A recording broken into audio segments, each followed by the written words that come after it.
Footballer হবেন সেই স্বপ্নটা বনিয়ে দিয়েছেন সেই নায়ক বাংলাদেশ বর্তমান প্রধানমন্ত্রী তারেক রহমান। তার বাবার সেই স্বপ্নকে লালিত করে আবার পুনরায় নতুন করে স্পোর্টসের পুরো বাংলাদেশ 64 জেলায় সেই আয়োজন করেছেন। তিনি অনন্য অন্যতম। সবুজ, আপনি ঠিকই বলেছেন। আপনার কথাগুলো যতই শুনছিলাম ততই মুগ্ধ হচ্ছি। তবে আজকের দিনে মুগ্ধতা ছড়িয়েছে শিবপুর উপজেলা বালিকা ফুটবল একাদশ।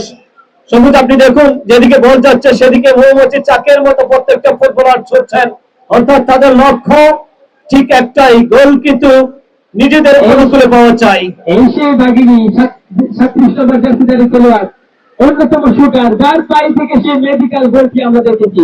শিবপুর উপজেলার হয়ে খেলছেন অন্যতম গোল মেশিন যাকে বলা হয়, চমৎকার খেলে থাকেন। এই মেয়েটি কিন্তু দারুণ পাওয়ারফুল শুট দিয়েছেন, একাধিক শুট করে থাকেন। একটা জায়গায়, উপযুক্ত জায়গায় তিনি পেয়েছেন এবং সেটা মিস করেননি, এবং কাজের কাজ যেটা করার দরকার সেটা করে ফেলেছেন। শিবপুর উপজেলা বালিকা ফুটবল একাদশ 1, মনোহরদী উপজেলা বালিকা ফুটবল একাদশ 0।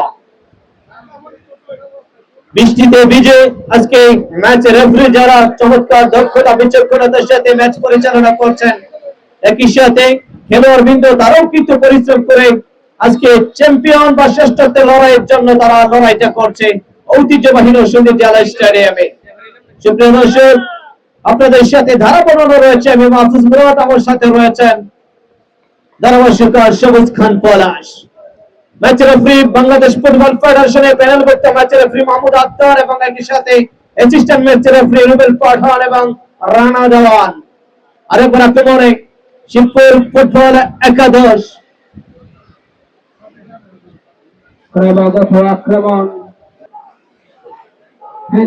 প্রচুর বৃষ্টি হচ্ছে, এই বৃষ্টির সাথে আরেকটা গোল বৃষ্টি যুক্ত হতে পারে শিবপুর উপজেলা বালিকা ফুটবল একাদশের কাছ থেকে।